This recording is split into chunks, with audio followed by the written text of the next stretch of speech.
তুমি ভাবছো তুমি মূর্খদের ভিড়ের মাঝে আটকে গেছো। তুমি শুধু ক্লান্তই হয়ে যাচ্ছ না, তুমি ধীরে ধীরে মানসিকভাবে নিঃশেষ হয়ে যাচ্ছ।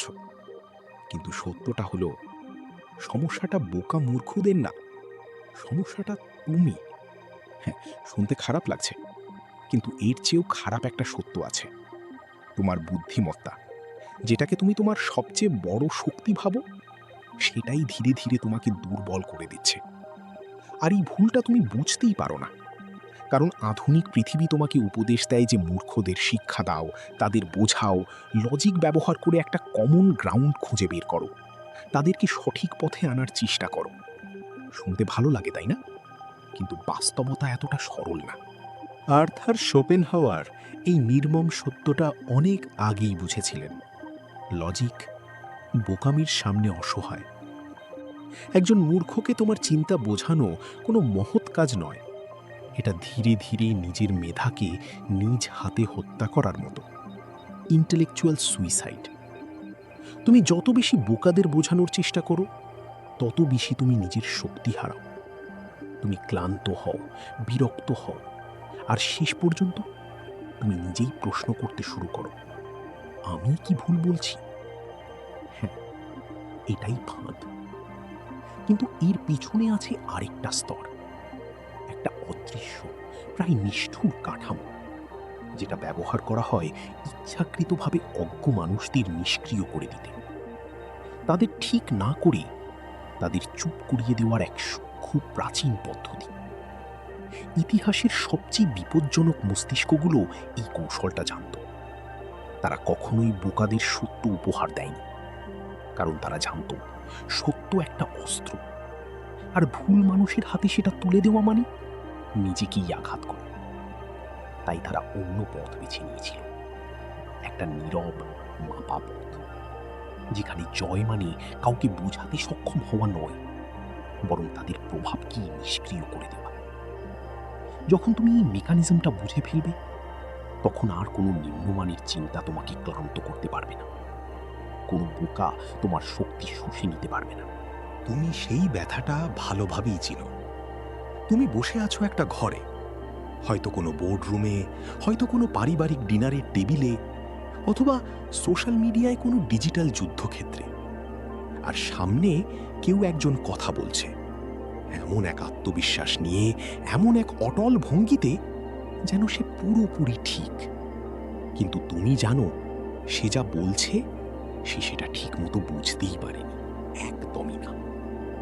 তুমি অনুভব করো তোমার বুকের ভেতর একটা চাপ, একটা উত্তর ধীরে ধীরে জমতে শুরু করছে। তোমার মস্তিষ্ক সঙ্গে সঙ্গে কাজ শুরু করে। 1 সেকেন্ডের মধ্যেই তুমি তার কথার প্রতিটা ফাঁক খুঁজে বের করে ফেলো। লজিকের ভুল, অসঙ্গতি, ভাঙা যুক্তি, সবকিছু পরিষ্কার হয়ে যায় তোমার কাছে। তুমি তোমার তথ্যগুলো সাজাও, তুমি তোমার যুক্তিগুলো গুছিয়ে নাও, তুমি প্রস্তুত হও। তারপর তুমি বুঝিয়ে বলো, শান্তভাবে, স্পষ্টভাবে, নিখুঁতভাবে। তুমি ভাবো, এইবার হয়তো সে বুঝবে, এইবার হয়তো তার মুখে যুক্তির আলো ফুটে উঠবে। কিন্তু সে শুধু তোমার দিকে তাকিয়ে থাকে, একটা ফাঁকা দৃষ্টি।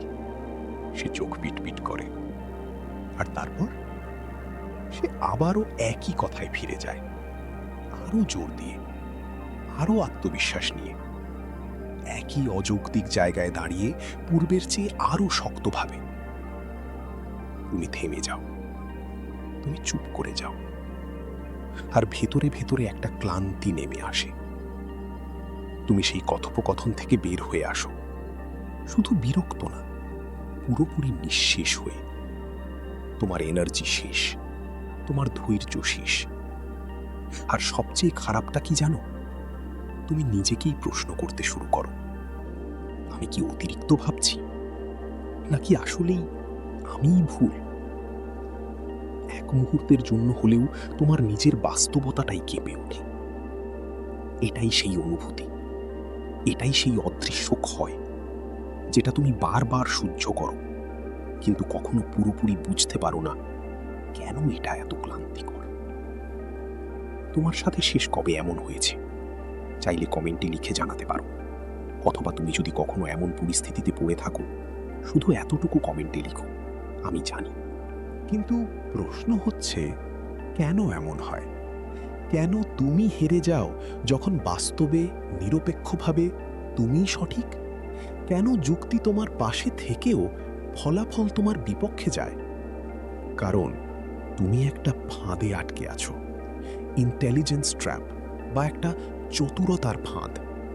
তুমি তোমার নিজের মানসিক অপারেটিং সিস্টেমটাকে একটা এমন মেশিনের উপর প্রয়োগ করার চেষ্টা করছো যেটা সেই সিস্টেম চালানোর ক্ষমতাই রাখে না। তুমি যত উন্নত লজিকই ব্যবহার করো, যত নিখুঁত তথ্যই দাও, যদি সামনে থাকা মানুষটা সেই সিস্টেম প্রসেসই করতে না পারে, তাহলে তোমার পুরো প্রচেষ্টাটাই অর্থহীন হয়ে যায়। এটাই বাস্তবতা।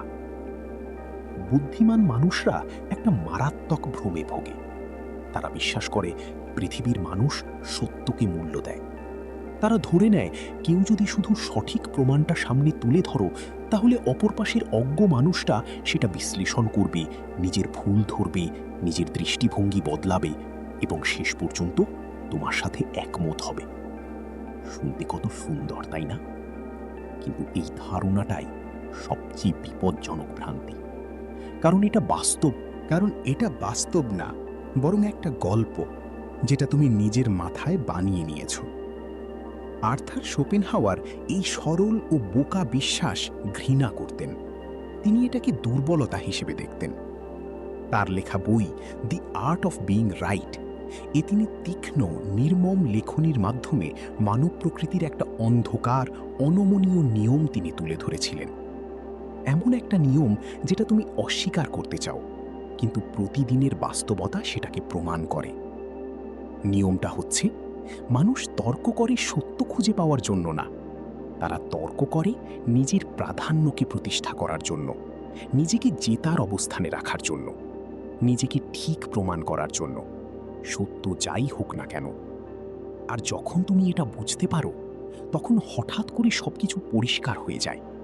কেন তারা শোনে না, কেন তারা বদলায় না, কেন তারা একই ভুল বারবার আঁকড়ে ধরে থাকে। কারণ তারা সত্য খুঁজছে না, তারা লড়ছে। আর তুমি ভুল খেলা খেলছিলে, ভুলভাবে খেলছিলে। মনোবিজ্ঞান এটাকে বলে ডানিং ক্রুগার ইফেক্ট। এটা এমন একটা অবস্থা যেখানে যাদের বোঝার সক্ষমতা কম, তাদের আত্মবিশ্বাস হয়ে যায় অসীম, প্রায় বিভ্রমের মতো। তাদের অবাস্তব ভ্রান্ত ধারণাগুলোকে তাদের নিজেদের কাছে সবচেয়ে বাস্তব মনে হয়। কিন্তু শুধু এইটুকু বুঝলেই হবে না, তোমাকে বুঝতে হবে এর ওজন, এর গভীরতা, এর প্রভাব। কতটা ভয়ঙ্কর হতে পারে এই ভুল বিশ্বাস। কারণ অজ্ঞতা কোনো নিষ্ক্রিয় অবস্থা না, বরং অজ্ঞতা আসলে একটা সক্রিয় প্রতিরক্ষা ব্যবস্থা, ভারী বর্মে মোড়া, যেটাকে ভেদ করা যায় না। তুমি যখন একটা বোকা মানুষের সামনে লজিক তুলে ধরো, তুমি ভাবো সে সঠিকটা শেখার সুযোগ লাভ করলো, কিন্তু সে সেটা এভাবে কখনোই দেখে না, একদমই না। সে দেখে এটা তার অহংকারের ওপর, তার বিশ্বাসের উপর আক্রমণ, একটা হুমকি, একটা চ্যালেঞ্জ যেটা তার আমি ঠিক ধারণাটাকে, তার ভ্রান্ত আত্মবিশ্বাসকে কাঁপিয়ে দিচ্ছে। আর মানুষের ইগো এটা ভেঙে পড়ার আগেই পুরো পৃথিবী পুড়িয়ে দিতে রাজি, কিন্তু স্বীকার করবে না যে সে ভুল, কখনোই না। তাই তুমি যত বেশি অকাট্য যুক্তি দাও, তত বেশি সে প্রতিরোধ করে তোলে। তুমি যত পরিষ্কার করো, সে তত বেশি অন্ধ হয়ে যায়। কারণ তুমি তাকে শেখাতে যাচ্ছ না, তুমি অজান্তেই তার অস্তিত্বের উপর আঘাত করছো। আর এই লড়াইয়ে লজিক একা কখনোই জেতে না। এখানে আমরা এমন বিষয় নিয়ে কথা বলি যেটা সবাই বুঝতে পারে না। যদি তুমি এই ধরনের চিন্তা পছন্দ করো, সাবস্ক্রাইব করে রাখো। ড্যানিয়েল কাহনেমান তার থিঙ্কিং ফাস্ট অ্যান্ড স্লো বইয়ে মানুষের চিন্তাকে দুই ভাগে ভাগ করেছিলেন, সিস্টেম 1 আর সিস্টেম 2। এই পৃথিবীর 90% মানুষ সিস্টেম 1 এর সাবস্ক্রাইবার। সিস্টেম 1 দ্রুত, এটা আবেগপ্রবণ, স্বতঃস্ফূর্ত, প্রবৃত্তি নির্ভর। এখানে সিদ্ধান্ত আসে চোখের পলকে, না ভেবে, না যাচাই করে, শুধু অনুভূতির ওপর দাঁড়িয়ে। আর সিস্টেম 2 হাতে গোনা নগণ্য কিছু মানুষ এই সিস্টেমকে ফলো করে। সিস্টেম 2 ধীর, সচেতন, পরিমিত এবং যৌক্তিক। এখানে চিন্তা করা হয়, যুক্তিকে প্রাধান্য দেওয়া হয়, বিশ্লেষণ করা হয়, তারপর সিদ্ধান্ত নেওয়া হয়। কিন্তু সমস্যাটা হচ্ছে বোকা মানুষগুলো সিস্টেম 1-এ বন্দী। তারা সেখানেই থাকে, সেখানেই চিন্তা করে, সেখানেই সিদ্ধান্ত নেয়। তারা একটা অনুভূতি পায়, সঙ্গে সঙ্গে একটা দ্রুত মতামত জুড়ে দেয়, আর সেটাকেই বলে ফ্যাক্ট বা বাস্তবতা। কোনো যাচাই না, কোনো প্রশ্ন না, কোনো সন্দেহ না, শুধু অনুভূতি আর তার উপর দাঁড়ানো আত্মবিশ্বাস। আর পৃথিবীতে এদের সংখ্যাই সবচেয়ে বেশি, যারা সিস্টেম 1-এ। আর তুমি তুমি যে সচেতন যুক্তির ওপর দাঁড়িয়ে প্রজ্ঞা ও মেধা দিয়ে বিশ্লেষণ করে তথ্যকে যাচাই করো, তুমি তাদের উপর সিস্টেম 2 প্রয়োগ করার চেষ্টা করছো। তুমি দিচ্ছ সূক্ষ্মতা, তুমি দিচ্ছ ডেটা, তুমি দিচ্ছ বিশ্লেষণ। তুমি ভাবছো এইভাবে তারা বুঝবে, কিন্তু এখানে একটা মারাত্মক ভুল হচ্ছে। তোমার বুঝতে পারতে হবে এটা কোনো যুক্তির লড়াই না। তুমি এমন একটা ভাষায় কথা বলছো যেটা তারা বুঝেই না। তুমি অঙ্ক শেখাচ্ছ একটা শুধু ঘেউ ঘেউই করতে পারা কুকুরকে।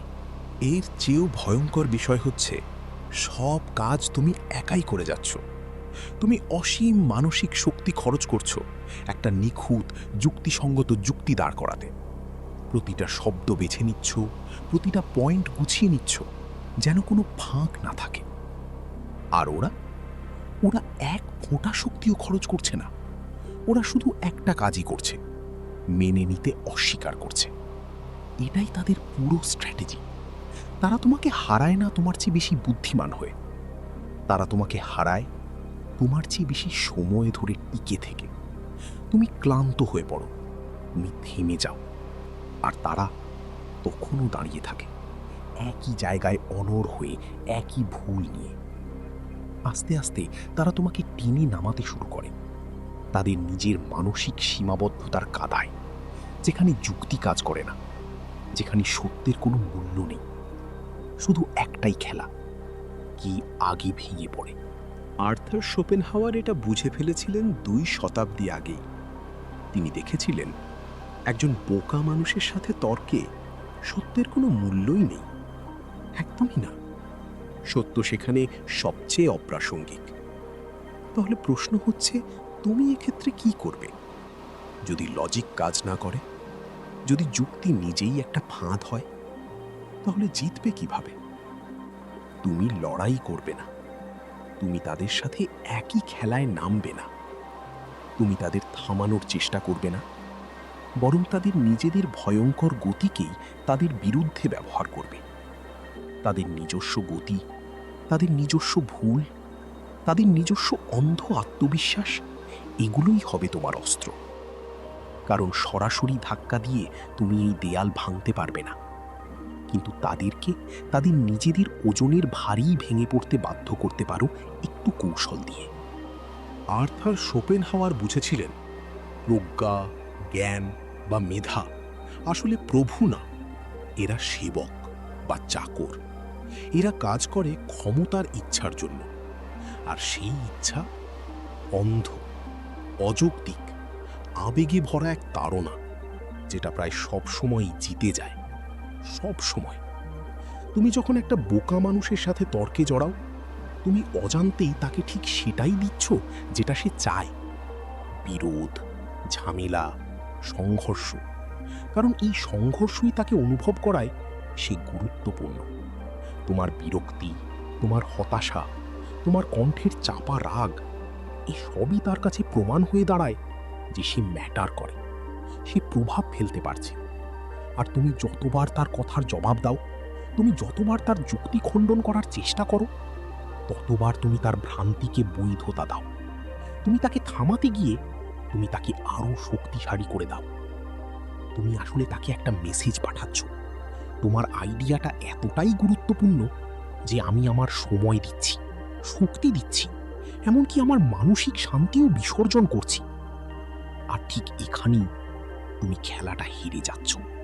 একজন মূর্খকে ভাঙতে হলে, তার এই ভ্রান্ত আত্মবিশ্বাসকে চূর্ণ করতে হলে, তাকে এই সংঘর্ষ থেকে বঞ্চিত করতে হবে। হ্যাঁ, সংঘর্ষটাই বাদ দিয়ে দিতে হবে। কিন্তু কিভাবে? এখানেই আসে শোপেনহাওয়ারের সবচেয়ে নির্মম কৌশল।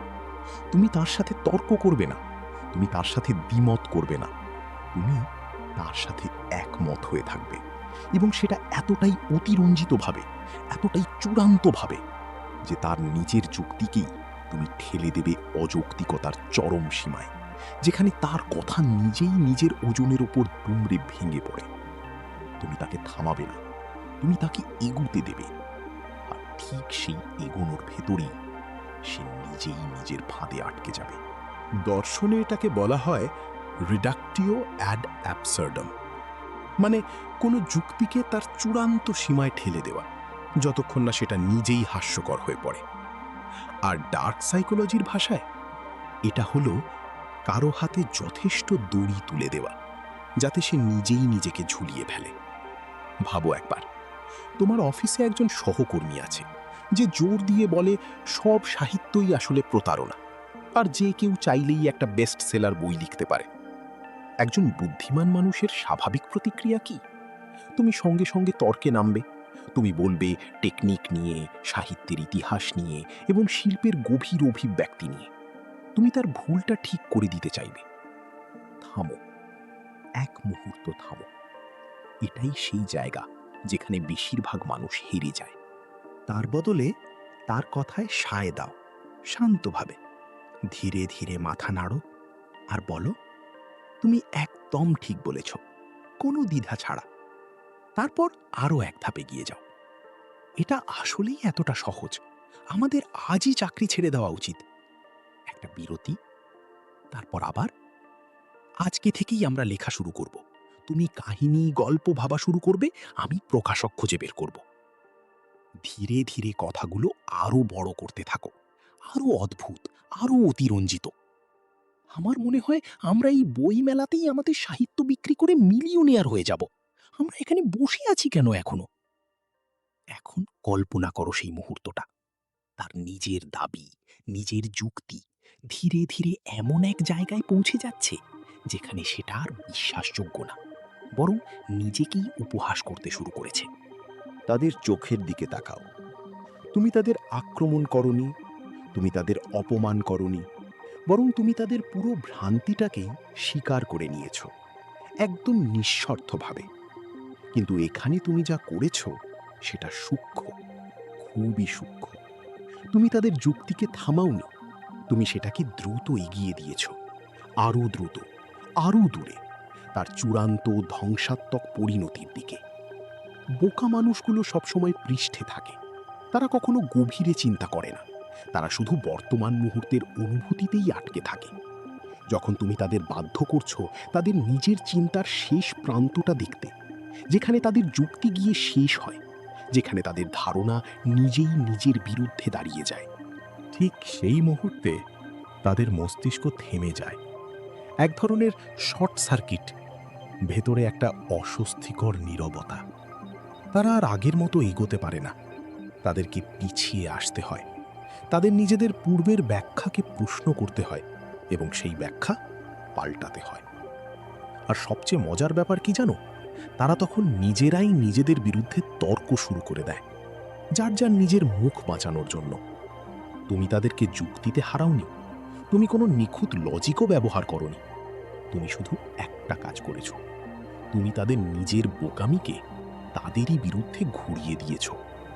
আর ঠিক সেখানেই খেলা শেষ। আর্থার শোপেনহাওয়ার এই কৌশলটা নির্মমভাবে ব্যবহার করতেন তার একাডেমিক প্রতিদ্বন্দ্বীদের বিরুদ্ধে।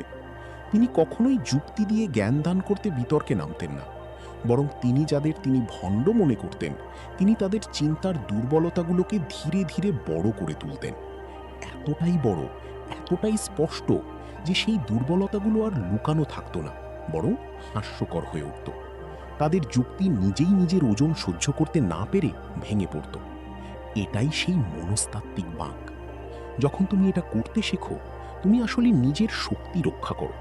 তুমি অকারণ সংঘর্ষে আর জড়াও না, তুমি আর সেই বক্সিং রিংয়ের ভেতরে থাকো না যেখানে সবাই লড়ছে। এর বদলে তুমি বেরিয়ে আসো বাইরে, একজন পর্যবেক্ষকের অবস্থানে, যেখানে তুমি আর লড়াই করছো না, তুমি শুধু দেখছো। আর সেখানে তুমি মানুষটাকে দেখতে পাও যে নিজের জুতার ফিতে জড়িয়ে পড়ে যাচ্ছে বারবার, নিজেই নিজের ভারী হোঁচট খাচ্ছে। তুমি আর তাকে ধরো না, ধাক্কাও দাও না, তুমি শুধু বোঝো সব লড়াই আসলে তোমার লড়াই না। কিন্তু এটা করতে হলে প্রয়োজন তোমার নিজের মনস্তত্ত্বে একটা আমূল পরিবর্তন। একটা পরিবর্তন যেটা শুনতে সহজ লাগে কিন্তু বাস্তবে খুব কঠিন। তোমাকে তোমার ইগোর একটা অংশকে মেরে ফেলতে হবে, যে অংশটা মরিয়া সবসময় ঠিক প্রমাণিত হতে, যে অংশটা চায় স্বীকৃতি, চায় অন্য মানুষটা মাথা নত করুক, চায় ভুল স্বীকার করে বলুক, হ্যাঁ তুমি ঠিক ছিলে। বুদ্ধিমান মানুষদের একটা নেশা থাকে, সেই নেশা হলো সবসময় সঠিক থাকার আসক্তি। তুমি শুধু যুক্তি প্রমাণ করতে চাও না, তুমি চাও বিজয়। তুমি চাও সেই তৃপ্তি যখন অন্য মানুষটা থেমে যায়, চোখ নামিয়ে নেয় এবং শেষ পর্যন্ত মেনে নেয় তুমি ঠিক ছিলে। ওই মুহূর্তটাই আসলে তোমার ভেতরের পুরস্কার। কিন্তু এখানে একটা অদৃশ্য ফাঁদ আছে। আর্থার শোপেনহাওয়ার খুব স্পষ্টভাবে বলতেন, একজন বোকা মানুষের কাছ থেকে স্বীকৃতি খোঁজা এটাই সবচেয়ে উচ্চ স্তরের বোকামি। কারণ তুমি যখন এমন কারো কাছে প্রমাণ করতে যাচ্ছ যে সত্যকে বুঝতেই চায় না, তখন তুমি আসলে যুক্তি ব্যবহার করছো না, তুমি তোমার নিজের অহংকারকেই বড় করছো। আর ধীরে ধীরে তুমি নিজেই সেই খেলায় বন্দী হয়ে পড়ো, যেখানে জয় মানে সত্য না, জয় মানে শুধু স্বীকৃতি পাওয়া। আর সেটাই সবচেয়ে বিপজ্জনক জায়গা, কারণ মূর্খের স্বীকৃতি চাওয়াটাই সবচেয়ে বড় মূর্খতা। কোনো মূর্খের নিম্নমানের মস্তিষ্ক তোমার প্রজ্ঞা, মেধা বা বুদ্ধিমত্তাকে স্বীকার করে নিবে। তোমার এই হাস্যকর ইচ্ছাটাকে তুমি কেন এতটা গুরুত্ব দাও? সত্যিই বলো, তোমার কি সত্যিই প্রয়োজন একজন অন্ধ, গোঁড়া, অজ্ঞ মানুষের প্রশংসা? যে মানুষ চোখে দেখে না, সে যদি তোমার আঁকা ছবির প্রশংসা করে, তাতে কি তোমার শিল্পের মূল্য বাড়ে? তুমি কেন সেই স্বীকৃতিটা চাইছো? কারণ যতক্ষণ তুমি তাদের চোখে ঠিক প্রমাণিত হতে চাও, ততক্ষণ তুমি তাদেরই খেলায় আটকে আছো। কিন্তু যেই মুহূর্তে তুমি সেই চাহিদাটা ছেড়ে দাও, তখন কিছু একটা ভেঙে যায়, ভিতরে একটা অদৃশ্য শিকল খুলে যায়। তুমি আর তাদের প্রতিক্রিয়ার উপর নির্ভর করো না, তুমি আর তাদের উস্কানিতে সাড়া দাও না। তুমি ধীরে ধীরে হয়ে যাও অপ্রভাবিত, অস্পর্শযোগ্য। কোনো কিছুই আর তোমাকে তোমার লক্ষ্য থেকে টলাতে পারে না। তুমি তাদের হাতে আর তোমার স্নায়ুতন্ত্রের রিমোট কন্ট্রোল দাও না।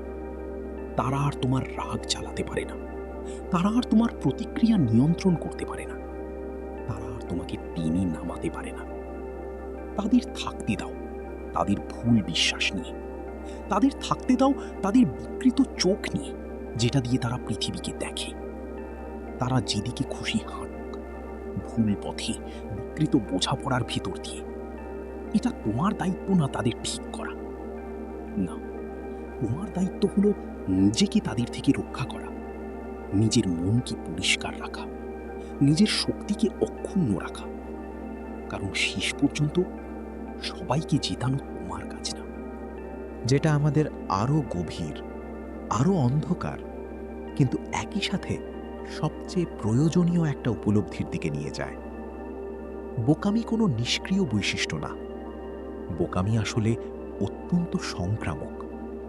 একবার সংস্পর্শে এলে এটা ছড়িয়ে পড়তে থাকে, ধীরে ধীরে, অদৃশ্যভাবে, কিন্তু নিশ্চিতভাবে। তুমি যদি যথেষ্ট সময় ব্যয় করো একজন বোকা মানুষের বিশৃঙ্খল, অযৌক্তিক চিন্তার জগৎকে বোঝার চেষ্টা করতে, তুমি যদি বারবার তার যুক্তির ভেতর দিয়ে পথ খুঁজতে যাও, তুমি বুঝতেও পারবে না কখন তুমি নিজেই ধীরে ধীরে সেই জগতে ঢুকে পড়ছ।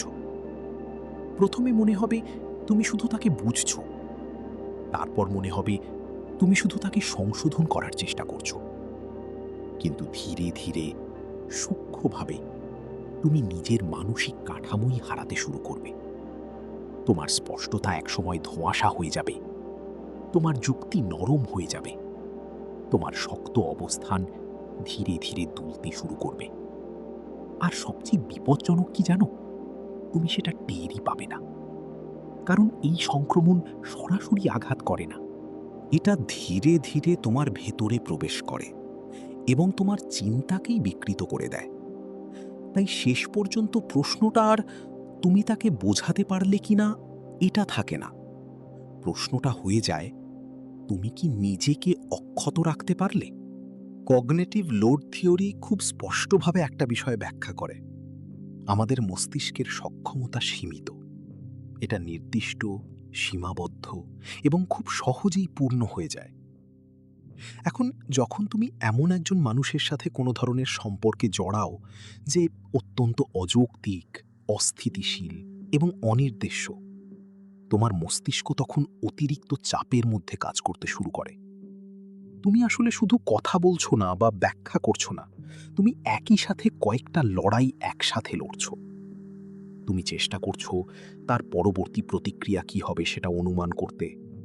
কি বললে সে কিভাবে রিয়্যাক্ট করবে, কোন শব্দে সে বিরক্ত হবে, কোন বাক্যে সে আবার ভুল পথে চলে যাবে। তুমি প্রতিনিয়ত একটা মানসিক ক্যালকুলেশন চালিয়ে যাচ্ছ, একটা অনির্দিষ্ট প্যাটার্নকে ধরার চেষ্টা, যেটা আসলে প্যাটার্নই না। একই সাথেই তুমি তোমার নিজের ভেতরের রাগ চেপে রাখছ, যেটা প্রতিটা মুহূর্তে বাড়ছে। তুমি নিজেকে নিয়ন্ত্রণ করছো, তুমি শব্দ বাছাই করছো, তুমি প্রতিক্রিয়া আটকে রাখছো, যেন ভেতরে একটা যুদ্ধ চলছে, কিন্তু বাইরে সেটা দেখা যাচ্ছে না। তুমি অত্যন্ত সতর্ক হয়ে কাঁচের ওপর হাঁটছ, যেটা অত্যন্ত বিপজ্জনক। এই দীর্ঘস্থায়ী মানসিক চাপ ধীরে ধীরে কিন্তু নিশ্চিতভাবে তোমার ভেতরের ক্ষমতাকে ক্ষয় করতে শুরু করে। তোমার সিদ্ধান্ত নেওয়ার ক্ষমতা দুর্বল হয়ে যায়, তোমার স্পষ্ট চিন্তা ভেঙে পড়ে, তোমার মানসিক স্থিতিশীলতা ধীরে ধীরে নষ্ট হতে থাকে। আর সবচেয়ে বিপজ্জনক বিষয় হলো, তুমি সেটা সঙ্গে সঙ্গে বুঝতেও পারো না। তুমি শুধু অনুভব করো তুমি ক্লান্ত হয়ে যাচ্ছ, কিছু একটা ভারী হয়ে যাচ্ছে ভেতরে। কিন্তু কেন সেটা পরিষ্কার হয় না, কারণ ক্ষতিটা হঠাৎ করে আসে না। এটা ধীরে ধীরে নীরবে তোমার চিন্তার ক্ষমতাকেই ভেঙে দেয়। তুমি ধীরে ধীরে বিরক্ত হয়ে ওঠো। অকারণ উত্তেজনা, ছোট ছোট জিনিসে অস্থিরতা, অভ্যন্তরীণ অস্বস্তি তোমাকে ধীরে ধীরে গ্রাস করে। তুমি নিজেই বুঝতে পারো না কখন এটা শুরু হলো, কিন্তু তুমি অনুভব করো তোমার ধৈর্য কমে যাচ্ছে। তুমি ভুল সিদ্ধান্ত নিতে শুরু করো, যেটা আগে তোমার কাছে স্পষ্ট ছিল এখন সেটাই ধোঁয়াশা। তুমি তোমার সৃজনশীলতাকে হারাতে থাকো। যে মন আগে পরিষ্কারভাবে ভাবতে পারত, যেটা আইডিয়া তৈরি করত সহজেই, সেই মনটা এখন ভারী হয়ে গেছে। ধীরে ধীরে নীরবে তুমি তোমার নিজের ভেতরের ধার হারিয়ে ফেলছ, আর বুঝতেও পারছো না কেন এটা হচ্ছে। কারণ তুমি অজান্তেই একটা ভুল জিনিসকে সুযোগ দিচ্ছ, একটা মানসিক পরজীবীকে, যেটা তোমার সৃজনশীলতাকে ধীরে ধীরে খেয়ে ফেলছে। তুমি শক্তি দিচ্ছ, কিন্তু ফেরত পাচ্ছ ক্লান্তি। তুমি সময় দিচ্ছ, কিন্তু হারাচ্ছ স্পষ্টতা। তুমি মনোযোগ দিচ্ছ, কিন্তু হারাচ্ছ নিয়ন্ত্রণ। আর্থার শোপেনহাওয়ার ছিলেন কুখ্যাতভাবে একা থাকা একজন মানুষ। মানুষ বলতো তিনি মানবজাতিকে ঘৃণা করতেন। কিন্তু যদি তুমি তার লেখা পড়ো, বিশেষ করে এই বিষয়ে তার দ্য উইজডম অফ লাইফ বইটা বোঝো, তাহলে সত্যটা অন্যরকম লাগে। তিনি মানবজাতিকে ঘৃণা করতেন না, তিনি শুধু নিজের মানসিক সুখ নিয়েছিলেন নির্মমভাবে সচেতন। তিনি জানতেন তোমার মন যেটা গ্রহণ করে সেটাই ধীরে ধীরে তোমাকে গড়ে তোলে। তাই তিনি সব কিছু ঢুকতে দিতেন না, সব কথাকে জায়গা দিতেন না, সব চিন্তাকে গ্রহণ করতেন না।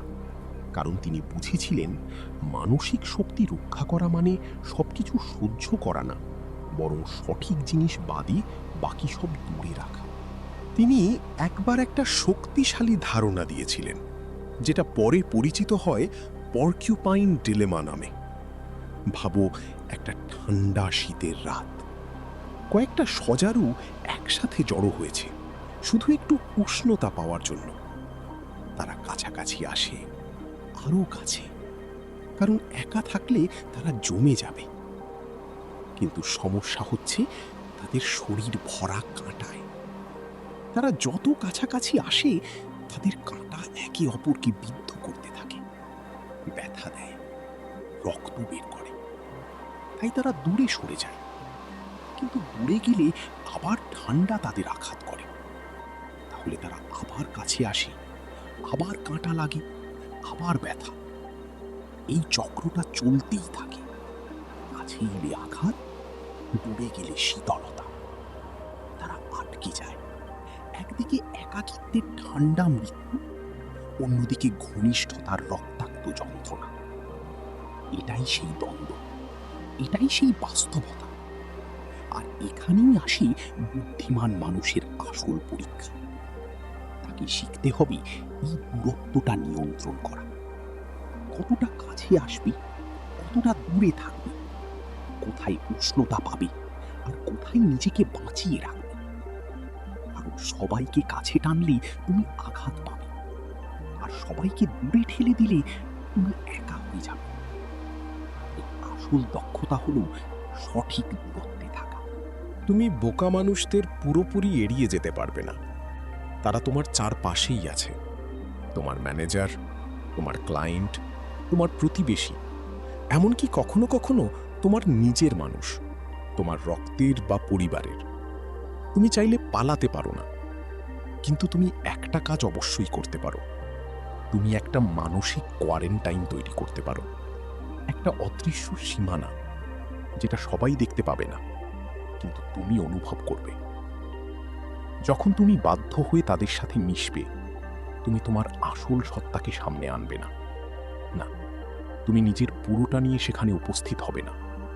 তুমি সেখানে পাঠাবে তোমার একটা ভার্সন, একটা মুখোশ। এই মুখোশটাই কথা বলবে, এই মুখোশটাই প্রতিক্রিয়া দেবে। এই মুখোশ ভদ্র, সবসময় শান্ত। এই মুখোশ হাসি, মাথা নাড়ে এবং ছোট নিরাপদ বাক্যে কথা বলে। Interesting perspective. একটা ছোট বিরতি, আমি বুঝতে পারছি তুমি কি বলতে চাচ্ছ, আর একটা হালকা মাথা নাড়া। এটাও দেখার একটা উপায়। কোনো তর্ক না, কোনো সংঘর্ষ না, শুধু নিয়ন্ত্রিত উপস্থিতি। কারণ তুমি জানো, সব জায়গায় সত্য বলা শক্তি না, কখনো কখনো নিজেকে সুরক্ষিত রাখাই আসল বুদ্ধিমত্তা।